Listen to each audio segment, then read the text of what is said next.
ঈদের তৃতীয় দিন এই মুহূর্তে আমি দাঁড়িয়ে আছি প্রকৃতিকন্যা জাফলং এ। সিলেটের যে কটি পর্যটন স্পট আছে তার মধ্যে অন্যতম এই প্রকৃতিকন্যা জাফলং। নৈসর্গিক সৌন্দর্যে ভরপুর এই জাফলং। আর ঈদের ছুটি হলে তো কথাই নেই, যেহেতু এবারের ঈদে লম্বা ছুটি, সেক্ষেত্রে ঈদের দিন থেকে শুরু করে আজকে ঈদের তৃতীয় দিন, আজও কিন্তু প্রচুর পরিমাণে পর্যটক এখানে আহ, এসেছেন এবং তারা উপভোগ করছেন এখানকার সৌন্দর্য। বিশেষ করে আমি যেখানে দাঁড়িয়ে এই ভিডিওটা করছি এটা হচ্ছে জাফলং জিরো পয়েন্টে। আমি জিরো পয়েন্টে দাঁড়িয়ে কিন্তু ভিডিওটা ধারণ করছি এবং আমার পিছনে প্রচুর পরিমাণে উৎসুক জনতা যারা দর্শক রয়েছেন, ভ্রমণ পিপাসু যারা রয়েছেন, তারা কিন্তু এখানে যে স্বচ্ছ জলধারা, স্বচ্ছ পানি, ভারত থেকে নেমে আসা যে স্বচ্ছ পানি, সেই পানিতে তারা গোসলটা সেরে নিচ্ছেন। যেহেতু আজকে প্রচন্ড রৌদ্র এবং প্রচুর গরম, সেই ক্ষেত্রে কিন্তু তারা তাদের যে গোসল, স্বচ্ছ পানিতে গোসলটা সেরে নিচ্ছেন, ভারতীয় পানি। ওপারে ভারতের মেঘালয়ের ডাউকি এবং ঝুলন্ত ব্রিজ, এপারে হচ্ছে বাংলাদেশের স্বচ্ছ জলধারা, পাথরের বিছানা, সবকিছু মিলিয়ে একেবারে সৌন্দর্যের একাকার বলা যায় এখানে। এবং আজকে ঈদের তৃতীয় দিনও পর্যাপ্ত পরিমাণ না, প্রচুর পরিমাণে প্রায় পর্যটক এসেছেন এবং তারা আজকের দিনটাকে উপভোগ করছেন।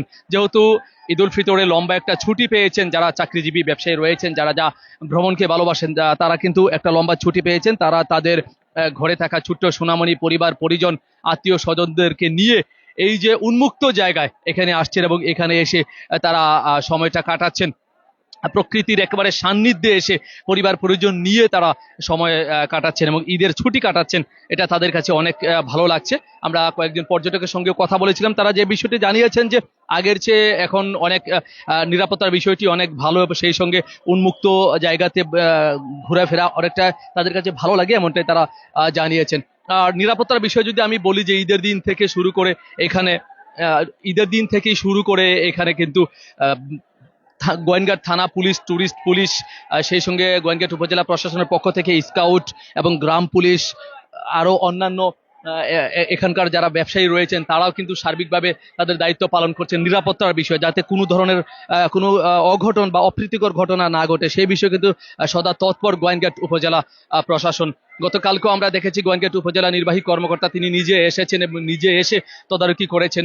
এবং যারা অন্যান্য আইন শৃঙ্খলা বাহিনীর অন্যান্য সদস্য রয়েছেন, তারাও কিন্তু সদা তৎপর রয়েছেন যাতে কোনো ধরনের অপ্রীতিকর ঘটনা না ঘটে, এবং সদা তারা প্রস্তুত যারা দূর দূরান্ত থেকে পর্যটক আসছেন তাদের নিরাপত্তা দিতে কিন্তু সদা তারা প্রস্তুত এবং তারা নিরলস চেষ্টা চালিয়ে যাচ্ছেন। আরেকটা বিষয় হচ্ছে যে কিছুটা সতর্কতা থাকতে হবে। এখানে কিন্তু গত দুদিন ধরে বৃষ্টি হচ্ছে, কিছুটা বৃষ্টি হচ্ছে, পানি কিছুটা ঘোলাটে।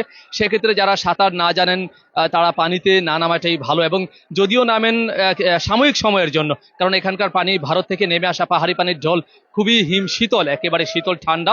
আপনি যখন দীর্ঘ সময় পানিতে অবস্থান করবেন সেই সময় কিন্তু আপনার শরীর কিছুটা ঠান্ডা হয়ে আসবে। সেক্ষেত্রে অনেক দুর্ঘটনার কবলেও পড়তে পারেন। সেক্ষেত্রে আপনাকে অবশ্যই সচেতন থাকতে হবে। আর আরেকটা বিষয় হচ্ছে, আপনার সাথে থাকা বয়স্ক এবং ছোট্ট সোনামণি বা আপনার পরিবারের সদস্য কাউকে হাতছাড়া করবেন না। যদিও কখনো হাতছাড়া হয়ে যায় বা সাময়িকভাবে নিখোঁজ হয়, তাহলে তাৎক্ষণিক এখানকার যারা প্রশাসনে দায়িত্ব পালন করছেন তাদের সাথে আপনি যোগাযোগ করবেন, অবশ্যই আপনি খোঁজ পাবেন। তো এখানে কিন্তু নেটওয়ার্ক সমস্যা একটু রয়েছে, সেই ক্ষেত্রে আপনার এটাও আপনাকে মাথায় রাখতে হবে, নেটওয়ার্কের কিছুটা সাময়িক সমস্যা রয়েছে। আজকে যে কথাই বলছিলাম, যে এই যে আজকে ঈদের তৃতীয় দিন এবং তৃতীয় দিনেও পর্যাপ্ত পরিমাণে পর্যটক এসেছেন। আমি এতক্ষণ আপনার চারপাশটা ঘুরিয়ে দেখেছি। আমি যে জিরো পয়েন্টে দাঁড়িয়ে আছি, জাফলং জিরো পয়েন্টে, অপার সৌন্দর্যের লীলাভূমি বলা হয় এই প্রকৃতিকন্যা জাফলংকে। এবং বাংলাদেশে যে কটি প্রকৃতিময় পর্যটন স্পট আছে তার মধ্যে এই জাফলং পর্যটন স্পটটা কিন্তু অন্যরকম। এখানে অনেকগুলো পয়েন্ট আছে, অনেকগুলো স্পট আছে আপনি ভ্রমণ করার জন্য। তার মধ্যে প্রধান হচ্ছে এই জাফলং জিরো পয়েন্ট। আপনি প্রথমত আপনি যখন বিজিবি ক্যাম্প সংলগ্ন যে মাঠ রয়েছে সেখানে আসলে সেখান থেকে ভারতের ভিউ, বাংলাদেশের অফার সৌন্দর্য কিন্তু আপনি উপভোগ করতে পারবেন।